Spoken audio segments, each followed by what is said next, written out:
Bueno, entonces la muestra puede ser irradiada por el rango de longitudes de onda o bien por un único valor de longitud de ondas que emana del selector de longitud de ondas. Esta muestra es la muestra en estudio que está dentro del portamuestras que le dije antes que tiene es un portamuestras que tiene base cuadrada y caras de 1 centímetro de trayectoria, digamos, de valor. Entonces, es un portamuestra de esas características. Acá es donde la muestra absorbe entonces la energía que viene de la fuente y pasó por el selector de ondas. Acá tenemos el P sub 0, al entrar al portamuestra y entrar en contacto con la muestra absorbe energía de acuerdo al valor de energía incidente y de acuerdo a su propia estructura electrónica. Y acá, al salir del portamuestra, ¿cuál es? El valor de P. Es decir, lo que la muestra no absorbió. Es decir, lo que la muestra transmite sin absorber. Transmite sin absorber. No es que emite, sino es la que no absorbe en este caso. Y esta es la que llega al detector. El detector, como les dije, es un dispositivo que se va a ocupar, y tenemos infinitas variedades de detectores, no solamente para esta técnica, sino que todas las técnicas que vamos a estudiar, más todas las que no vamos a estudiar, todas tienen un dispositivo que se llama detector, que es el que va a leer la energía o las señales que llegan a él en su defecto, porque pueden ser señales de varios tipos, no únicamente radiación electromagnética, y las va a transformar. La función del detector es esta: transformar la señal que llega a él una vez que atravesó o que interaccionó con la muestra, y las transforma en números, en cuentas electrónicas que en definitiva se transforman en números, y esos números nos dan una manera de cuantificar la energía que está llegando a él, que de alguna manera, indirecta o directamente, nos va a indicar cómo la energía inicial interaccionó con mi muestra. Y finalmente tenemos un último dispositivo o módulo, que es el que dice lector acá, que es el que va a leer y dibujar lo que el detector cuantifica. Profe, la longitud de onda en la que se da la máxima absorbancia o la mínima transmitancia, ¿se ve afectada por la concentración?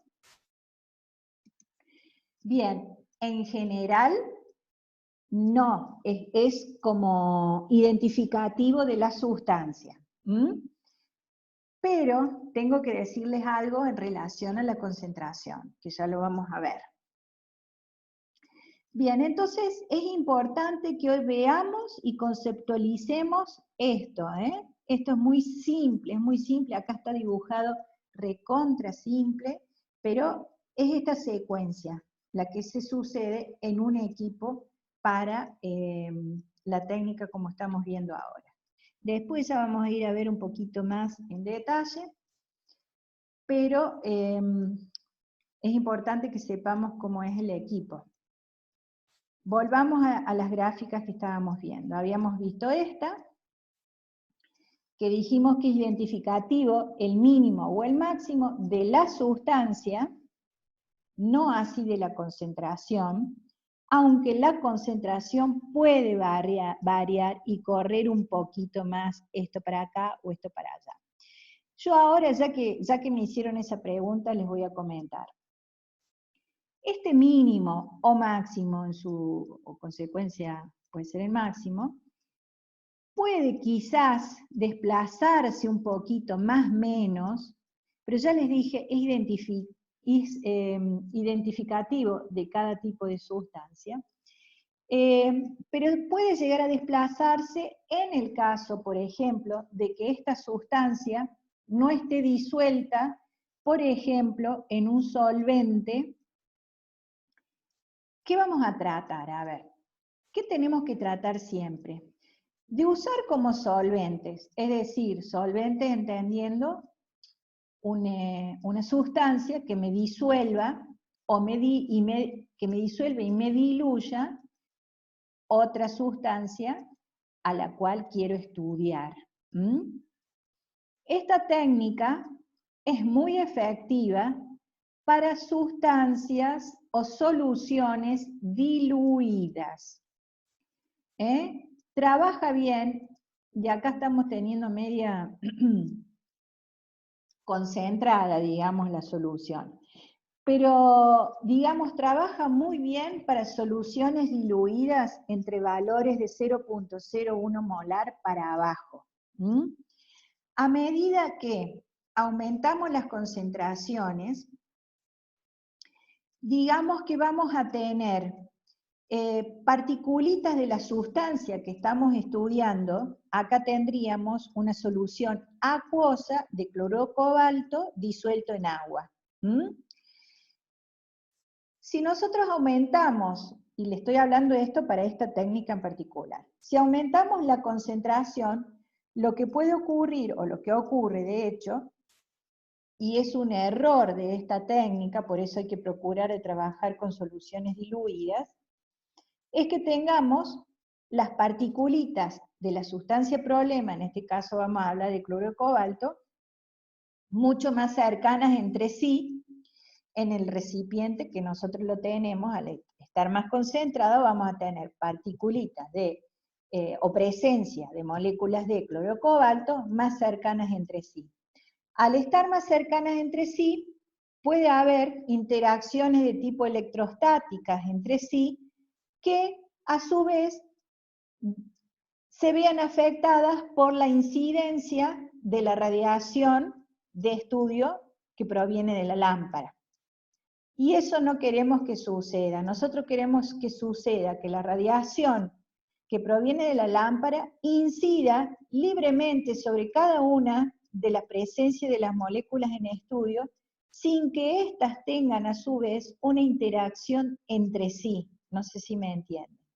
Entonces, este sería un error de la técnica en el caso de trabajar con soluciones más concentradas. Por eso, si sabemos que hay que trabajar con soluciones diluidas, este error lo vamos anulando. Otro error que tiene esta técnica, que también tenemos herramientas para eliminarlo, sería que elegir adecuadamente el solvente que vamos a utilizar para diluir las muestras. Hasta ahora ya sabemos que siempre vamos a tener que utilizar solventes. ¿Por qué? Porque tenemos que trabajar con soluciones diluidas. ¿Estamos? O sea que siempre vamos a trabajar con un solvente. Entonces, tenemos que tener la estrategia de selección del solvente para que no interactúe con la radiación incidente. Es decir, elegir un solvente que sea lo más inerte posible a la radiación incidente. Porque si no, el solvente también me puede estar absorbiendo energía, aparte de la que absorbe propiamente dicho el cloruro de cobalto, la solución, el soluto problema. Bueno, entonces tenemos para sustratos en la zona del visible, tenemos una gama de solventes polares, y para la zona del infrarrojo, del ultravioleta, tenemos una gama de solventes no polares, como hidrocarburos, por ejemplo. En la zona del visible tenemos agua, algunos alcoholes o cetonas, pero la técnica o el instrumental también se ha diseñado para quitar el error proveniente de la posible absorción de energía por parte del solvente. Y ahora lo vamos a ver. Después, otro tipo de error que tiene la técnica, a ver qué preguntan. Si Acá dice, ¿cambia la longitud característica con el solvente usado? Si yo en lugar de usar agua, por ejemplo, usé algún alcohol, se me corre un poquito. Sí, cambia. Por eso, si vamos a comparar soluciones de cloruro de cobalto de distintas concentraciones, por ejemplo, para hacer, no sé, una calibración, por decirle, o qué sé yo, siempre tenemos que procurar de utilizar siempre el mismo solvente, porque cambiamos de solvente y un poquito se nos va a desplazar y correr. Entonces, ahí tenemos otra cosa a tener en cuenta. Otro detalle a tener en cuenta, ahí les dije que íbamos a ver, otro detalle a tener en cuenta es, ¿qué piensan ustedes? El material del portamuestras. A ver qué preguntan. Profe, sí, escucho. Bueno, mientras formula la pregunta, continuamos. Otro tema a tener en cuenta es el material del portamuestra que contiene la muestra problema. Obviamente, vamos a tener que trabajar con un material del portamuestra que no absorba en la radiación, que no absorba la radiación incidente, es decir, un material de portamuestra lo más inerte posible. Hay materiales de portamuestra, chicos, hago un paréntesis, yo hay muchas cosas de las que les estoy diciendo que son conceptos que no están en el libro. Está bien, van a tener la grabación, ¿no es cierto? Pero son conceptos que no están en el libro, pero por favor les recomiendo que probablemente haya cosas que no les diga, y seguro, que van a estar en el libro. Entonces, por favor, lean y estudien en el libro también. El tema del material del portamuestras, hay determinados tipos de portamuestras que trabajan muy bien en la zona del ultravioleta, por ejemplo, el cuarzo, y hay materiales que trabajan muy bien en la zona del visible, por ejemplo, un polímero que se llama metacrilato o vidrio, por ejemplo, también. Pero bien, tanto el uso del solvente como el uso de un portamuestra, ambos, por más inertes que sean, no hay uno que sea 100% inerte y no va a absorber nada de la radiación incidente. Vamos a tratar de que no interactúe ni el solvente ni el material del portamuestra. Lo fundamentalmente es que no interactúe con el sustrato o la muestra que está contenido en él, y que interactúe lo menos posible con la radiación. Pero no es 100% eso, es decir, no tenemos ni material 100% inerte, ni solvente 100% inerte. Entonces, lo que se ha hecho ha sido idear un sistema, un equipo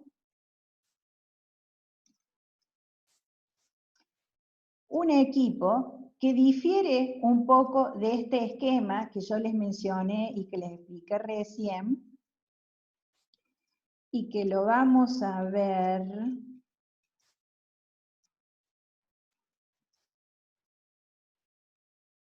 acá. El esquema que yo les mencioné recién se llama espectrofotómetro de haz simple o de simple haz. Dijimos, teníamos fuente de radiación, de luz, tenemos el selector de longitud de ondas, tenemos el portamuestra con la muestra, el detector y el módulo de lectura y dibujo del sistema. Entonces, esto se llama de simple haz. ¿Y qué pasa acá? ¿Cómo tenemos que trabajar? Acá vamos a tener la muestra con el portamuestra y el solvente en el cual está disuelto. Vamos a decir el ejemplo del cloruro de cobalto, pero para nombrar un ejemplo nada más. Pero en una de esas se visualiza mejor. Y acá en este caso, de este ejemplo que les he dado, el disolvente es agua. Entonces, ¿Cómo hacemos para eliminar la interacción de la radiación con el disolvente, porque algo va a absorber, y la interacción de la radiación con el material del portamuestra? Vamos a tener que trabajar en paralelo de la siguiente forma. Vamos a barrer la muestra dentro del portamuestra, dentro del rango de longitud de ondas que hemos seleccionado, o con una longitud de ondas en particular, por ejemplo 510, que es la de cloro cobalto. Y después vamos a hacer el mismo ensayo, por ejemplo, trabajar con la longitud 510, pero acá en el portamuestras vamos a poner solamente el disolvente, no el disolvente con el cloruro cobalto. Entonces vamos a tener, por ejemplo, a 510, dos lecturas. Una lectura del disolvente más el cloruro cobalto, que la muestra problema, y acá lee el detector la transmitancia o la absorbancia, si lo hace al revés. Y vamos a tener otra lectura, también a 510, es decir, a la misma longitud de onda para comparar con el portamuestra y el disolvente. Entonces, llega el detector y el dibujito. ¿Qué hace el equipo?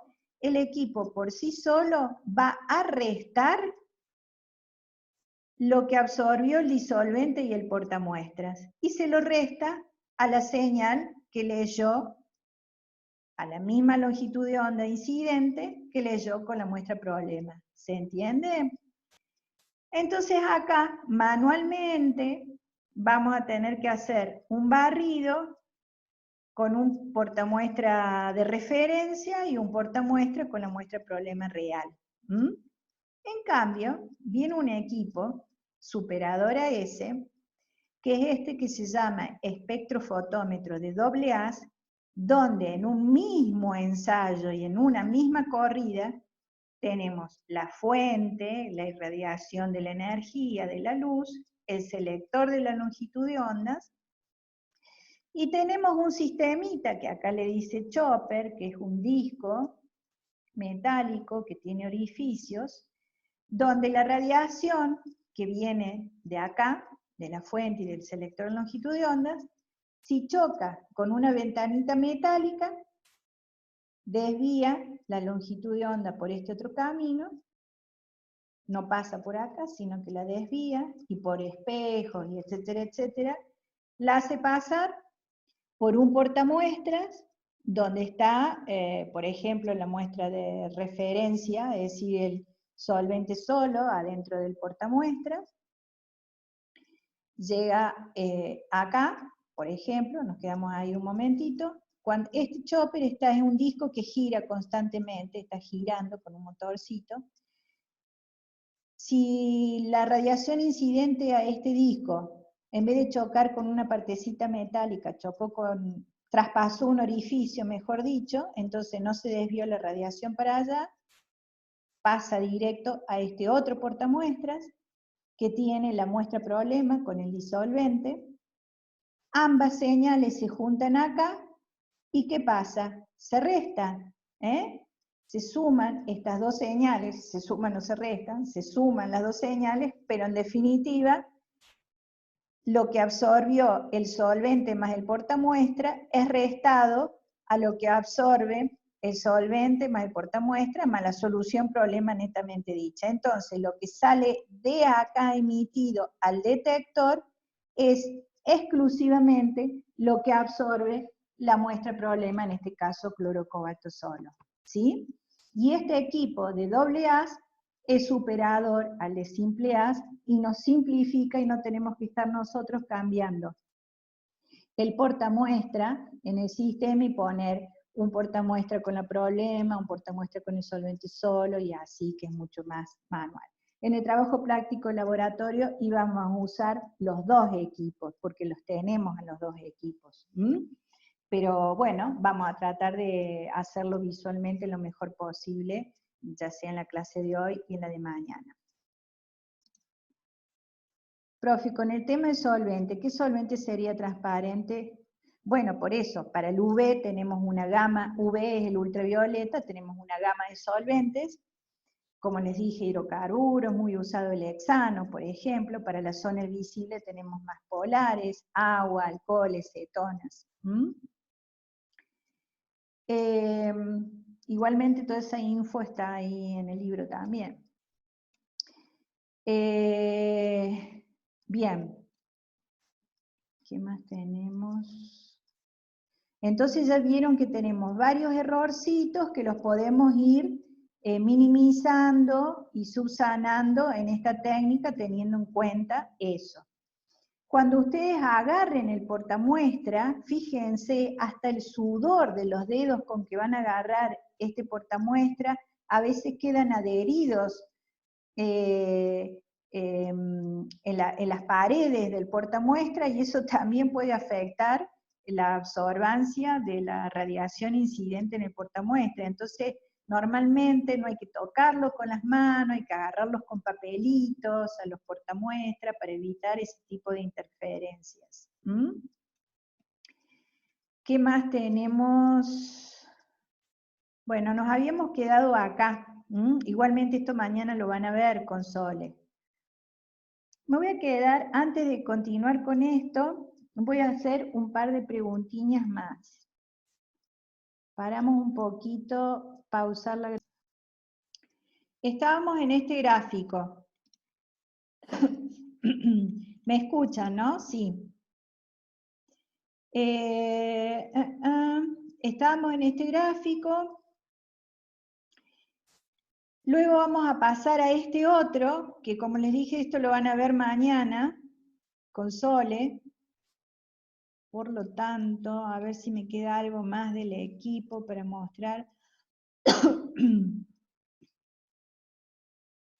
Porque eso lo van a ver con Sole, esto lo hemos visto.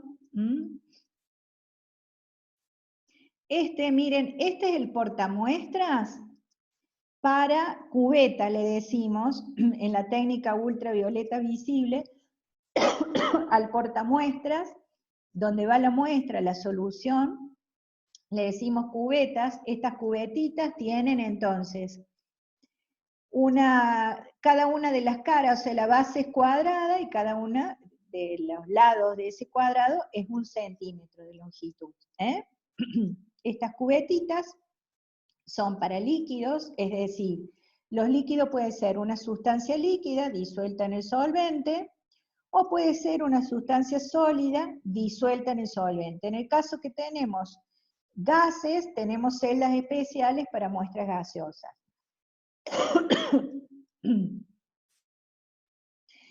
Estas, por ejemplo, son lámparas, modelos de lámparas, que irradian en determinadas longitudes de onda. Es algo que solemos preguntar. Por ejemplo, en la zona del visible es muy común utilizar lámparas de tungsteno que emiten en la zona de tungsteno, que emiten dentro de la longitud de ondas del visible, entre 350, 400 a 800, 900, 1000. Y para la zona del ultravioleta tenemos lámparas que irradian longitudes de onda entre cerca de los 200 a 400. Son lámparas de deuterio, entonces, las más típicas y lo estándar. Quiero que recuerden siempre que lo que vamos a ver en cuanto a tipos de detectores o fuentes de irradiación en las técnicas que vamos a ver,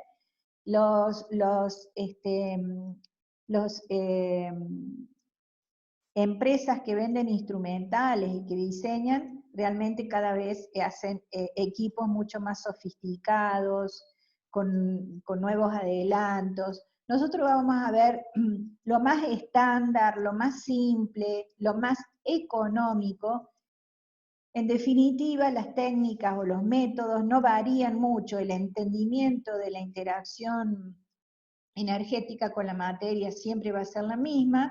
Lo que van a cambiar van a ser, digamos, los adelantos tecnológicos empleados. Nosotros vamos a ver lo más estándar y simple, y eso significa económico, que nos va a facilitar quizás encontrar estos equipos en varios laboratorios.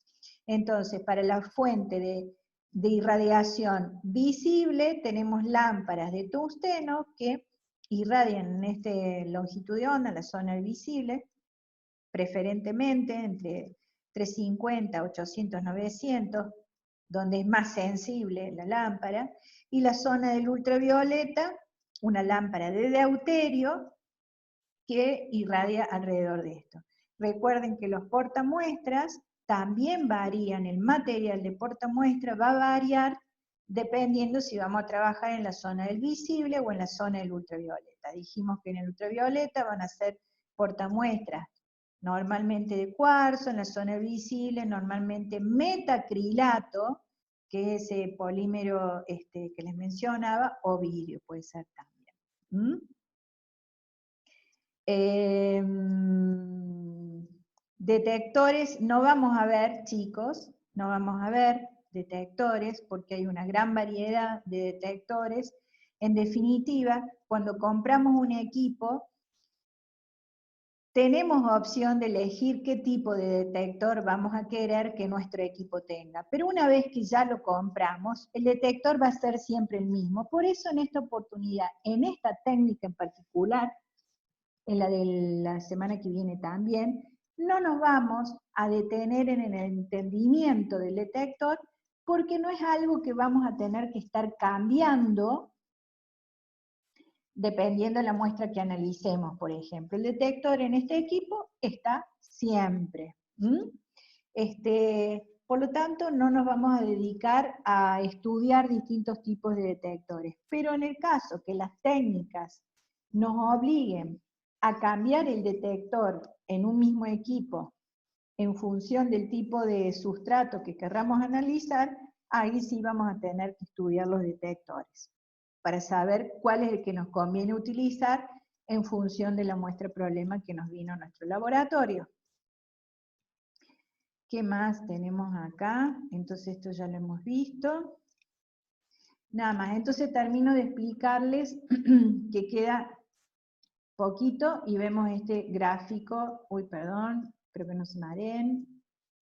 Este gráfico, que es la segunda etapa del estudio. Primero determinamos cuál era la longitud de onda de esta sustancia problema, la longitud de onda de menor transmitancia o mayor absorbancia. Una vez que teníamos ese dato,